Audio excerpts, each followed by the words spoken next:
back. Sam Seder, Emma Vigeland on the Majority Report. It's a pleasure to welcome back to the program Ganesh Sitaraman. He is a law professor at Vanderbilt University, director of the Vanderbilt Policy Accelerator for Political Economy and Regulation, author of Why Flying is Miserable and How to Fix It. Welcome back to the program, Ganesh. Thanks so much. It's great to be back with you. Let's start. Well, first off, I have to say it's my first day back after vacation. It's like my birthday because in addition to a topic that deals with the concept of monopolies and oligopolies, but also to use the post office as a pivot point. My audience will know that this is like it's like my birthday for me. So, but let's start. Let's just go back just a little bit. 1930s is when really like airplane travel really begins in a widespread adoption in the U.S. And that's when regulation starts. Walk us through what this regulation consisted of and what the political forces and also sort of like the concept behind it. Yeah, I'll do that, and I'll even throw in some post office just for you also. Thank you.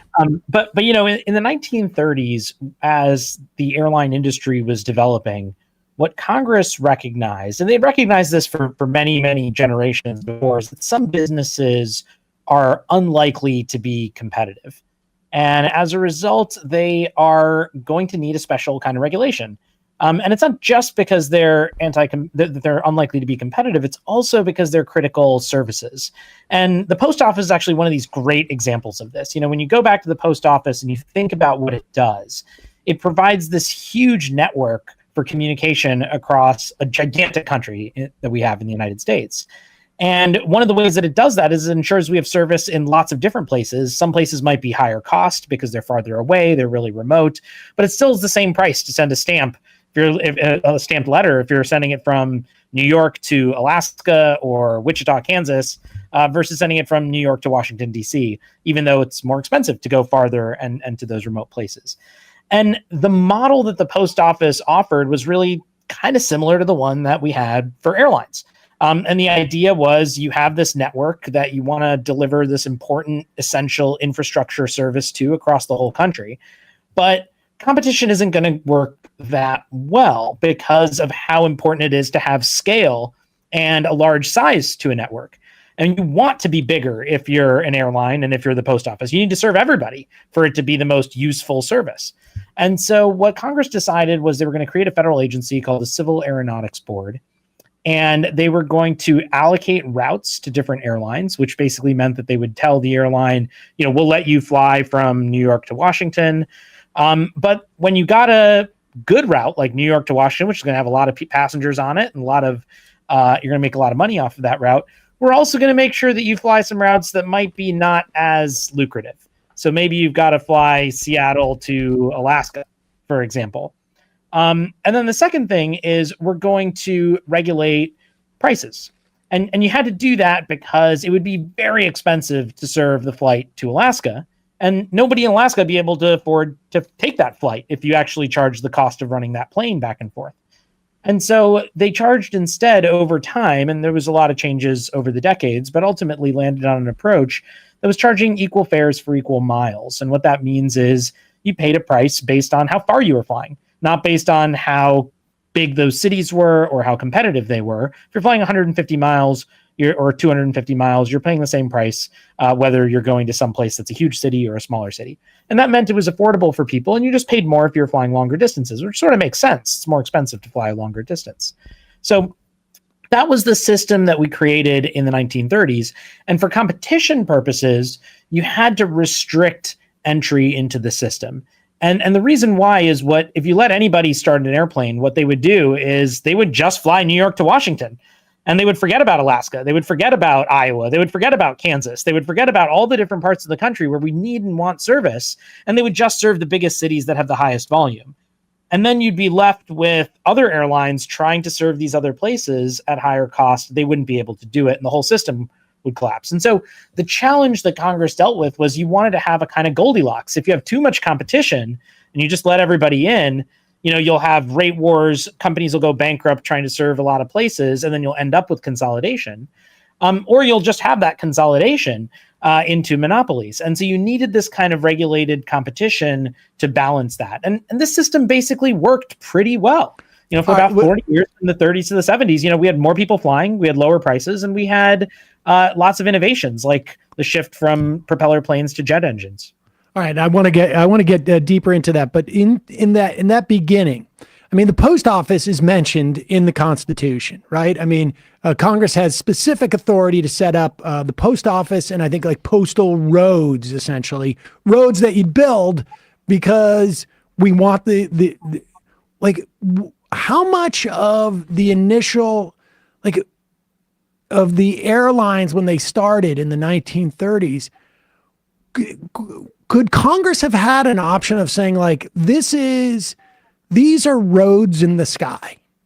Like, this is did they have the option to say that, what, we have the authority to actually sort of build, the post office could be a postal route, and then other things maybe build off of it. How much, why stop at just this level of regulation? Let's in that regard. So in a sense, the pre-1930s was a little bit of what you're suggesting, a kind of adjunct to the post office, in that mail subsidies are what helped build the airline industry from the start. And it was getting airmail contracts from the post office that provided a huge amount of funding to the airlines that were emergent between the 1910s through the 1920s into the early 30s. And so part of that was part of the story. I mean, but that was kind of a subsidy contract deal. I think the broader question you're asking is, why don't we have a system like the post office where there's just one airline? That's the kind of United States airline service. And we could have gone down that route. But, outside of the post office at the national level, most of the time, the United States, our approach has been to have private capital come in and fund the creation of these heavy infrastructure industries that will require a lot of cost to develop them, and then to regulate them instead of saying, let's just actually do it as a government. And in a lot of other countries, it's the government that just does these things, right? You have nationalized railroads, you have nationalized airlines in different places, they're state run. That exists in other places. It's just not usually been the American tradition. We do have arguably a nationalized railroad. I mean, in terms of passenger service in Amtrak, we have set it up. And the post office, of course, as well. So we have some, but it's not as extensive as maybe some other countries. And so before we get to the deregulation part, in terms of the building of this industry, how much, and the post office subsidized these flights. We're going to make sure that you have a certain amount of, essentially seats sold or, capacity sold, because we're going to get into these long-term contracts that you can rely upon. So, you can deploy these type of flights to these type of places. What about airports? How much did we, by we, I mean, our government and our society, develop the airport system, which, it opened up all this opportunity. It's hard to fly. You might be able to get it in like a private airport, but nothing that can really handle, major traffic, and also have, someone who's in charge of saying you can't land right now because there's a plane on the tarmac. Airports are another big part of this story. I mean, public investment in airports over decades has been hugely important. We have Congress has funded airports. We have airport improvement grants and projects that come out of the federal government. And even more basic than that, the idea that you're going to fly around in U.S. airspace over people's houses, over public lands. I mean, that's a right that is granted to airlines, and that's a special privilege. Not everyone gets the privilege to be able to do that. You can't just do it. You have to work through nowadays the Department of Transportation, the FAA, to get a license to do that. But that's another privilege that we, the people, give to these industries to do that. And I think part of the bargain, in the 1930s, and part of the understanding was with these kinds of privileges come some responsibilities. And the regulatory system is built in a way to ensure that you have that, and particularly that you have reliable, stable service that applies to large chunks of the country. Okay, and so we have this system of essentially cross subsidies so that you can fly to Alaska if you're in Florida, the same amount of, well, I don't know. I can't do distances well, but you could go from Florida, let's say Boston, to Florida to, I don't know, like California, and it'd be more or less, or I guess maybe halfway across, like somewhere in Texas, maybe. It would be the same amount. It's based on miles. It's not a question of like how busy the airline is in any given route. And then you also prevent what you call cream skimming, I think it is, where you can't take just the good routes, the busiest routes. You got to do all these routes. You get a certain amount of really good ones and a certain amount of not so great ones, which is exactly how the post office works as well.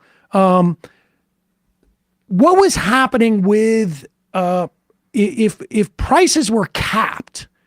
Was there a minimum price, or like could people lower their prices as it went along? And how did airlines bargain? Because I remember the 747 with the lounge. I don't remember the piano, but tell us about this. It's a little complicated. For the prices, they changed things over time. I mean, the system existed for 40 years, from the 30s to the 70s. A lot of changes happened in that time, not just World War II, but then the further development of the airlines, the move to jets. There's a lot of safety improvements, the creation of the FAA. A lot of things are changing.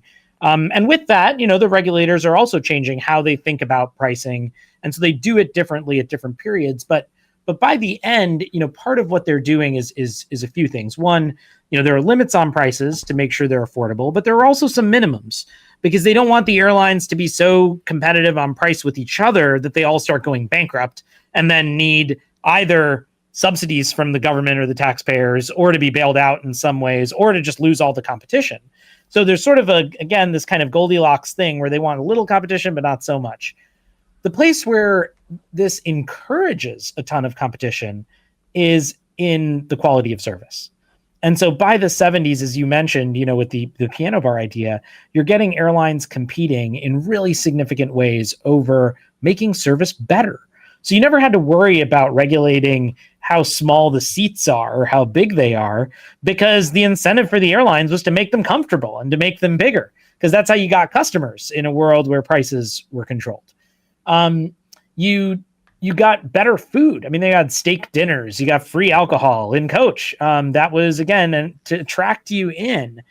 The idea of the piano bar, these lounges, again, same thing. We want this to be a comfortable experience, and that's how we're going to attract you as a customer to come to our airline instead of going to somebody else, which you could go to at about the same price in the regulated context. I want to be clear on this. There was a piano bar in the plane. Inside. Yeah. Yeah. But people understand this. And even in coach, you had like the equivalent of like on the trains, you have like the club car, essentially, where you go in and you can get like refreshments and hang out. That existed in coach. In airplanes. It's wild. Amazing. Think about that. And they didn't do the overbooking, obviously, that they're doing now, which is like truly insane that that's allowed, that many of these busy flights get overbooked and say, hey, you bought this with miles, you were one of the low end tickets, you get booted off if enough people show up to their flight. Yeah, so they didn't do that either, because again, part of what they were doing was the regulators were checking the busyness of the routes and making sure there was going to be capacity. And so they assumed a certain amount of what's called load factor, basically how full the plane is, when they were regulating the prices. And so they set things pegged to that. And so, you didn't have as many full flights, you didn't have overbooking, and you also had an ability to switch. So if, you were going to miss your flight for some reason, or there was a problem, they could just put you on a different flight by a different airline, and they would make the math work on the back end. And that's something the airlines have stopped doing also. That's what I remember those days where you like, I missed my American Airlines thing. I can go on Pan Am. I got to go from JFK to LaGuardia or something like that. I just got to go.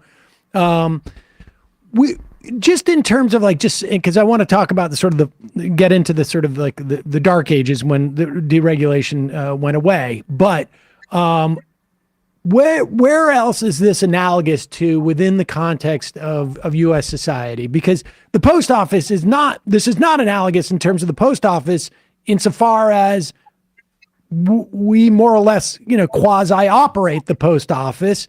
We don't fund it. It's self-funding, but it is a government agency. But there are other sectors of our society which have this type of strict regulation.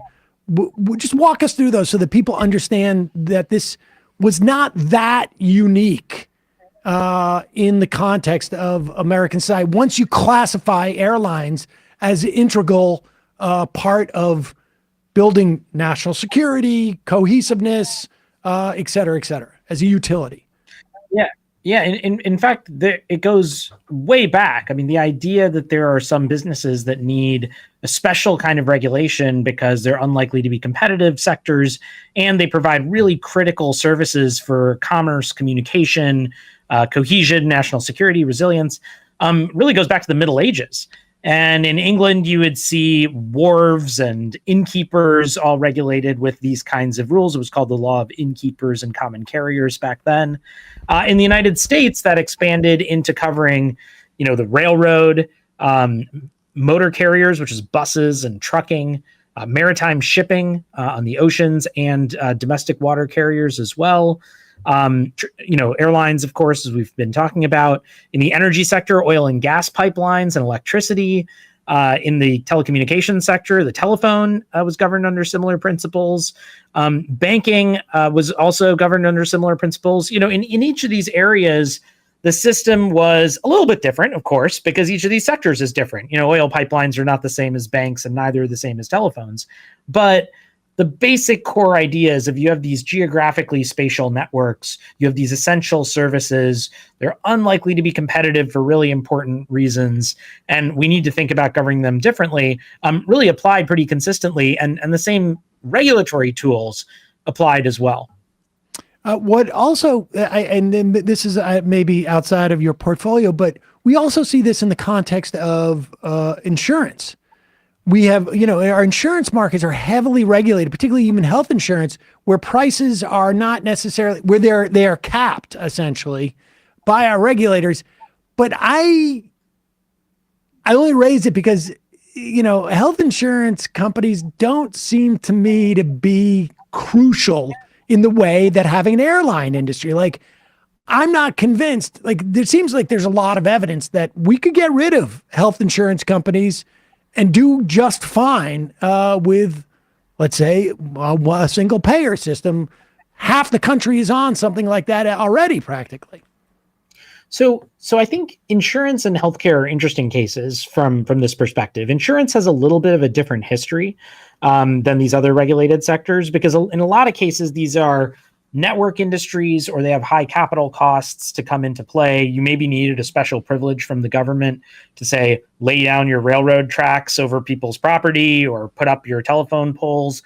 So same thing with oil and gas pipelines, or, so there's a little bit of a difference there with insurance. I think the place where there's a similarity with insurance is this idea of cross subsidy, where part of the theory of insurance is some of the healthy people, or if you're thinking about car insurance, people who are motorists who are not getting into car accidents are still paying in. And sometimes people will be getting into accidents and there'll need to be a payout for them. And those things balance themselves out. You're not every year, hopefully, getting into a car accident and needing the insurance company to pay for that.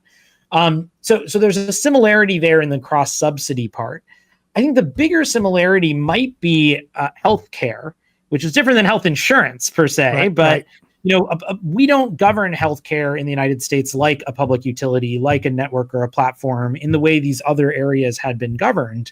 And maybe there's an argument that we should think about it that way. And of course, the far end of that spectrum, one side of it would be just truly a national healthcare system, like the English NHS, kind of single government-run healthcare system. That's one version. That'd be sort of more like the post office. It's a government-provided system, and it operates that way. The kind of public utility, airline, regulated competition kind of model would be still private, but it would have a lot more regulatory controls than we have now. So again, think about just healthcare access in rural places. What you're seeing in a lot of places in the country is hospitals in rural areas going under, private equity roll-ups, consolidating healthcare providers, and then reducing service in some places also happening, I think at the provision level too, in addition to the hospital level, though this is, as you said, not my deepest area of expertise, but I think you see that happening. And part of the challenge is, again, in rural places and smaller cities, it's more expensive to provide the kind of care that you need at the volume because there's just lower volume. But we still want there to be service in those places. And that's actually the parallel problem that you faced in the case of airlines, that we face in the post office, that we face in railroads, that we face in electricity. And we actually have had a way to solve that problem in a lot of these other sectors. But we haven't applied it to healthcare either, nor have we applied the kind of NHS national healthcare version, which would also solve the problem through a different mechanism. But I think it's an interesting way to try to explore what's wrong with healthcare, maybe to look at some of these tools. And I'm not an expert in the healthcare part significantly enough to draw all the connections, but I certainly think there's a lot of interesting work to be done there. Right. I mean, I bring that up because I think one of the things that I think your book does is it sort of expands our imagination or reminds us of what was sort of normal in the past. But the idea of a massive healthcare conglomerate, let's say coming out of Texas that owns hospitals, all the way in Massachusetts, is to be able to say, okay, you get to put a hospital in Philadelphia, but you've also got to put one in rural Pennsylvania as well. You gotta, you get that cross subsidies. All right. So airline travel is wonderful. It's very pleasant. The prices are dropping as the technology and the sort of uptake by Americans is increasing. So why did we deregulate in I guess it was by 1978? Why did that happen? And what were the forces? Because it's sort of surprising to me, actually, because I'm always looking for the big money sources here, and that really isn't part of or a major part of the story, it seems like. Yeah, I think the story in the 1970s is really that there was a kind of perfect storm for this massive upheaval and change. And on the one side, the kind of precipitating conditions was the economic crisis of the early 70s. You had OPEC, you had the oil shocks, you have high inflation. That, of course, means fewer people are going to fly, so you have lower demand for flying. At the same time that pops up, plus the higher oil costs, of course, you also have in the late 60s, the airlines that had spent all this money on buying new fleets of wide-bodied jets, this new exciting technology. And that's a good thing. We want them to be improving on that. And the way that the regulatory system handled improvements to technology and capital expenses is that they could build in part of their capital expenditure into the prices, so that they could make back the costs that they spent to upgrade all the planes. Makes total sense. And so the airlines come and they ask the regulators to increase the price a little bit. And that's going on at the same time as these other shocks. And so that's one thing where people are saying, hey, wait, it seems like airline prices are high, even though there were some good reasons for it. The other thing that was happening was just a really striking intellectual set of shifts and political set of shifts. And so on the one hand, maybe predictably, you had a number of conservatives who were more free market-y Chicago school economic folks thinking all regulation is bad. We got to get big government out of the way. This kind of regulatory system seems like a government-sponsored cartel. We should just let the market work. The market does a great job at everything. And that was kind of one approach. But what's maybe more surprising is that there were a bunch of liberals who were on board with that approach. Ralph Nader, Ted Kennedy, supported by Stephen Breyer, later Supreme Court Justice, but then Kennedy's chief advisor. And what their argument was that this kind of government regulated system was harming consumers, and that if we moved to a more market approach and deregulated, this would be better for consumers and prices would go down, really pulling on these conservative market-based approaches. And they bought into that too. And so the combination of those things meant that you ended up with this kind of strange coalition in the 70s that ultimately led to Jimmy Carter signing the Airline Deregulation Act. And to be fair, the pitch that they brought to the table sounded pretty good. It was, if you deregulate the airlines, you're going to have lower prices, more competition, and no bad things are going to happen. You're not going to have losses of service or a problem for labor or any issues on safety, and everything will be just fine. Will just be better because it'll be even cheaper and there'll be even more competition. At one point, one person predicted there would be up to 200 airlines operating in a competitive environment. That was the kind of, utopia that they imagined with deregulation, and Congress bought it over some dissents. I mean, notably the airline industry and some perhaps surprising folks, Barry Goldwater, Republican from Arizona, not usually associated with the regulation, were opposed to this and pointed out some of the problems that might emerge with deregulation. And so I think it was a weird moment of these kind of odd coalitions. It's so strange. Because it's so different than our politics today. It feels like, in terms of like what forces operate on something like that. What was the track record up until the 70s with government sort of like unplanned? I mean, the subsidies came in insofar as like we're given some, the post office helped built that. I guess that's prior to this time. But there's also, we're subsidizing because we're raising money to build airports, and we're subsidizing it insofar as we're running the market and we're protecting you from shocks and this and that. What was the, like, did there need to be bailouts before this?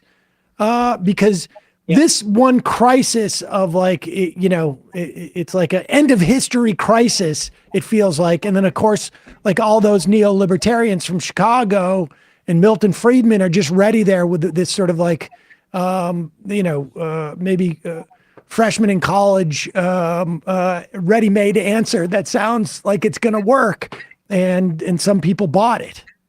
Yeah, in a way, it's really interesting because one of the great successes of regulation was weaning the big airlines off subsidies, which they had been getting from basically the dawn of the airline. I mean, not exactly the Wright brothers, but a little bit after that, all the way through. And by the late 50s, the cab has gotten it to a place where the big airlines don't need subsidies anymore. And that's one of the real strengths of this period, is that you actually move away from that model of needing the subsidies and toward the airlines standing on their own 2 feet in a reliable and stable way. So I think that's another one of the great success stories of the period that rarely gets told. Okay. So, and there's also an element we should say that there was an example in California and Texas of like, because these were airlines that were within a state, and these states are obviously big enough to justify having an airline that could operate just within a state. Southwest, I think, was one of those. They were not regulated by the federal government, and they were operating. And so that gave like a poor analogy, it turns out, but an analogy as to like how this could work in the entire country. And so let's jump ahead. So they think that this is going to bring about an era where we're going to keep all the stuff that we've had at this point under regulation, but we're just going to have more airlines. It's just going to be cheaper. People are going to have more choice in the marketplace. What happens? And it happens pretty quick, doesn't it? Yeah. So deregulation happens really fast, right away after 78 in the first couple of years. And what the consequence is immediately you end up not in the kind of utopia that the deregulators predicted, but in a kind of Hunger Games for like a decade from 78 till the late 80s. And in that period, at first, what you get looks pretty good. You get a whole bunch of new airlines coming in. There's airlines like People Express that start up and that are offering new kind of service. There's New York Air. There's dozens of these airlines. Didn't Trump have an airline too? I feel like he did by the a little bit later in the 80s, tried to do that and got in on potentially buying some other airlines. But in that period, early in the 80s, you had all these new entrants coming in, and they were coming in without unionized workforces. They were coming in not to Alaska or small towns in Kansas, but instead were flying primarily to big cities. So you would have, airlines recognizing, hey, Boston, New York, DC, that's a really popular corridor. Let's take that and start flying there. And they start competing. They're dropping prices because they're just serving in these places. They're trying to get market share. We have these good competitive fare wars. And then the big airlines, they've got some weapons too, and they decide to fight back. And so what the big airlines do is they start serving those same routes also. And they drop their prices to compete or even beat the new entrants, sometimes pricing below the cost of flights. And they'll even sandwich flights. And what that means is basically if you're a new entrant, if you're People Express and you're flying, New York to Detroit at 9 a.m., you might get another airline coming in and flying at 8:58 and 9:02. And so why would you ever, as a passenger, want to take this new no frills airline that has, not the good meal, not the good service at 9 a.m. when for the same price or cheaper, I could fly American or Delta or whatever, one of the big airlines with a lot better service with these big networks. And I can just fly them at 8:58 instead of 9 or 9:02 instead of 9. And what that did was it pushed out these smaller airlines. And that was one of the tools they used. They also created frequent flyer programs, which were an anti-competitive tool designed as such. I mean, pretty obviously, the whole point of it is that you fly that same airline instead of flying a competitor. It's designed to keep you with that airline.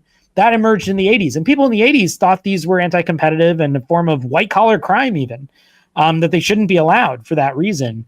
But that emerged as well. And so by the end of the 80s, what you ended up with was dozens of mergers and bankruptcies that led to reconsolidation of the airline industry into basically the same big players running the show as ran it under regulation. They just now were unregulated. And that had some really important consequences even over the course of the 80s, because what the airlines did was they partly really put pressure to squeeze labor to reduce their costs. And so they ended up with... I was going to ask the difference between labor, unionized, union density pre, let's say 78 and post, 88. Yeah. So one of the things that happens is, these new entrants come in without unions. And so the old airlines need to figure out what to do with that. And so when there are mergers or bankruptcies, they put a lot of pressure on the airline unions to cut their pay and benefits. One airline, American, actually created a system of B scales, which was basically if you were grandfathered in and already worked at the industry, you made whatever those benefits were. But any new employee got put on the B scale, which was lower benefits and salary going forward. So there were different ways they tried to do that as a way to shrink costs. That wasn't how the system worked under regulation. And then they massively restructured their routes. So instead of airlines serving all these different kind of routes with a lot of nonstop point-to-point service, you had airlines increasingly moving toward a hub and spokes model. And that's just a fancy way of recognizing that if you fly on Delta, you connect through Atlanta. And it's because they move all their stuff to Atlanta. It's more efficient for them. Ground crews, everything else, they can concentrate in one place. It's a little bit more irritating for passengers because for a lot of passengers, it means you have to connect where you might have had a point-to-point nonstop service. Of course, for some passengers, if you were in very remote places, maybe it's a little bit better because if you're in a remote place and you can get to Atlanta on one flight, you then have access to a lot of other flights. But that was the big shift, this kind of move to these hub and spoke systems also over time, which really reshaped the geography of our airline industry, of airports, and over time of economic growth and I think inequality in our country too, because when you have concentration of airports and you lose a hub, think about your St. Louis's, your Cincinnati's, to lose a hub is a real downside for a city. Who wants to start a Fortune 500 company in a city that doesn't have any air service? And if you think about it one step further, do you really want to start it in a city that doesn't have that much air service? A lot better to be in a place with a lot of basic transportation infrastructure. So I think it's had a lot of consequences, and that was basically predicted by the people who were opposed to deregulation, and admitted by the proponents of it by the 1980s, by the end of the 80s. And that to me is one of the striking stories here that almost never gets told, is that the proponents of deregulation, like Alfred Kahn, even though he never said he was wrong, he admitted that airline prices hadn't gone down everywhere. They'd gone up in some places and down in others, that there had been this move to hub and spokes, that there had been massive consolidation and monopolistic exploitation, admitted all of these things by the late 80s. It really is amazing, the knock-on impact of this too. In addition to, like, it sucks to fly. I mean, that's literally your title of your book.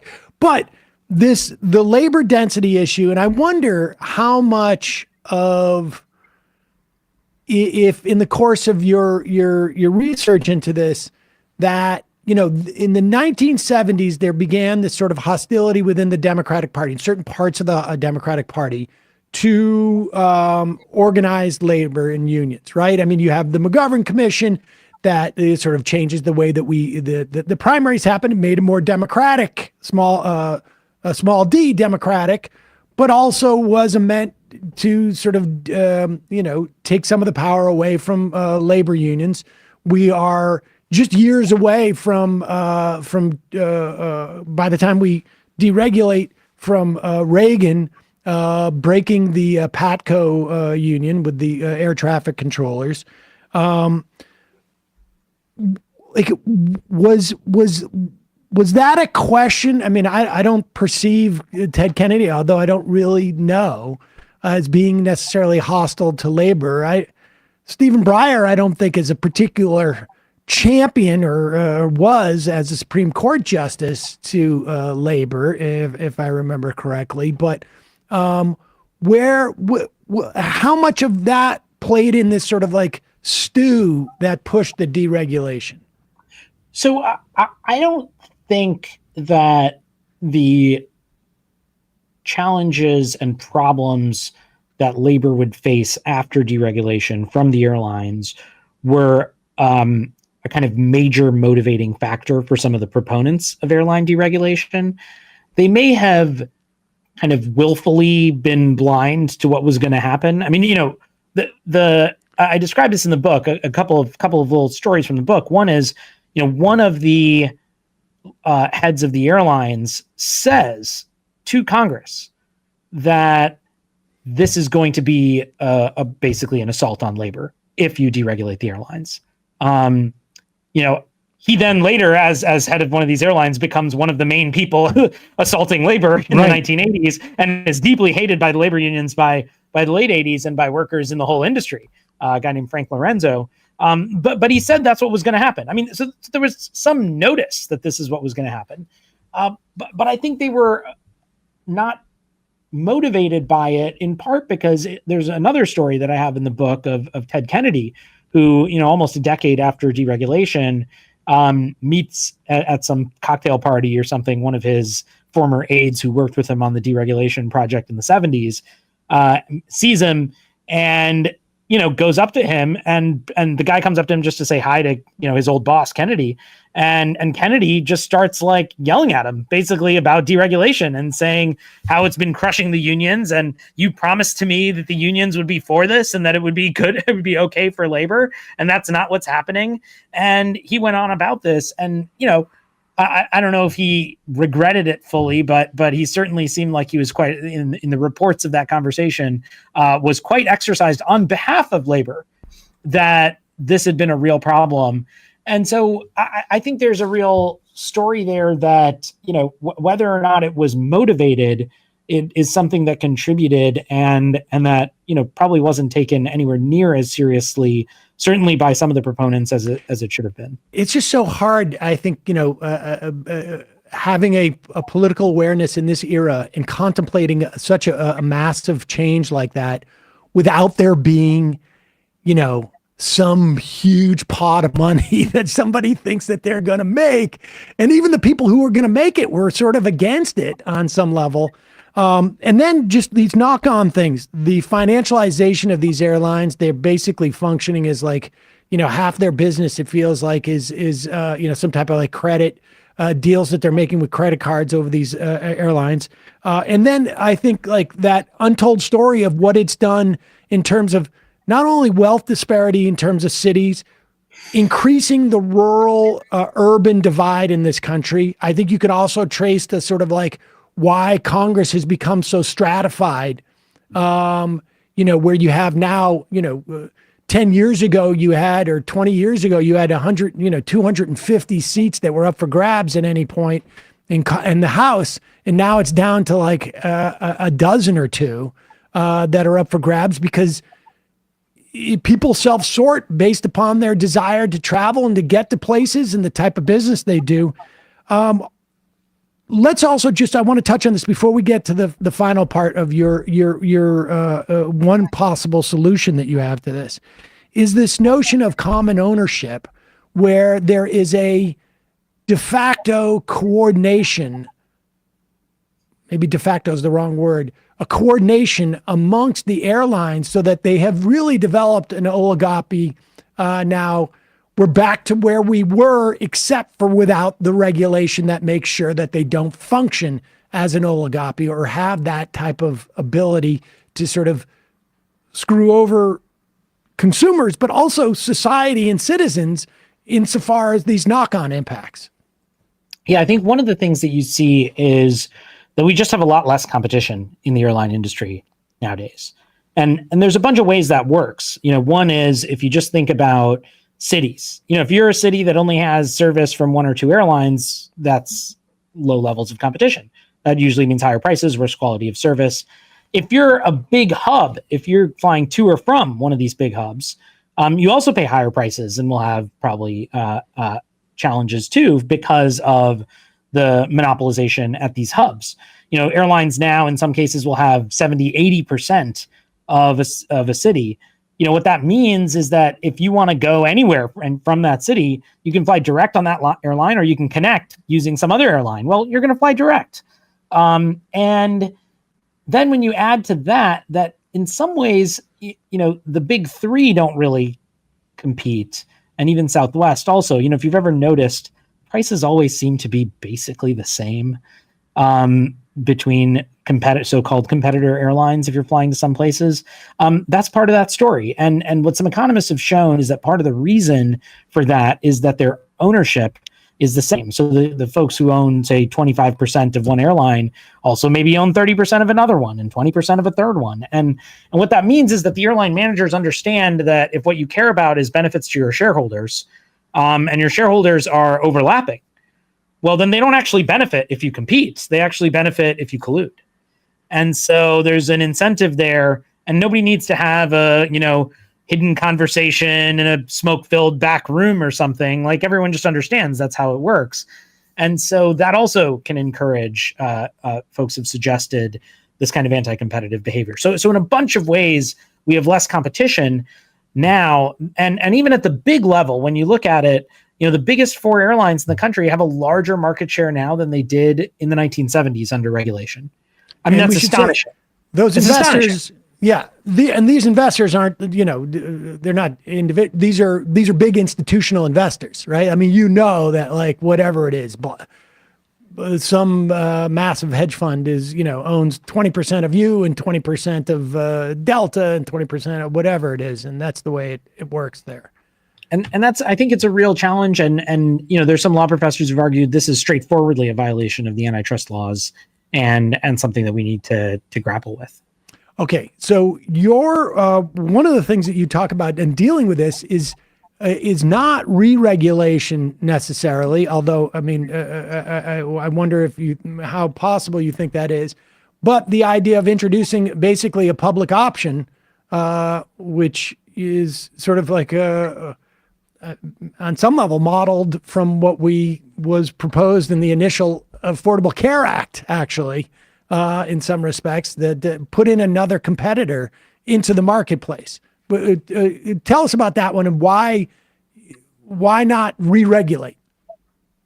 Yeah, so in the book, I try to expand our imagination in a bunch of ways about how we think about airline policy, because I think part of the challenge is for almost everyone, I think we just think that this is something we have to live with. The crummy service, the small seats, the lack of access, the higher prices, the fewer flights. I mean, all of this is just a pain and there's nothing we can do. It's just how it is. And I want us to think that that's not true, that I want us to realize like we can do something about this and we need to be more imaginative. And so, I don't talk in detail about re-regulation per se in the book because, part of the book, as we've talked about here, is really about the history of regulation and how it worked. And so it's pretty evident how we could just go back to that.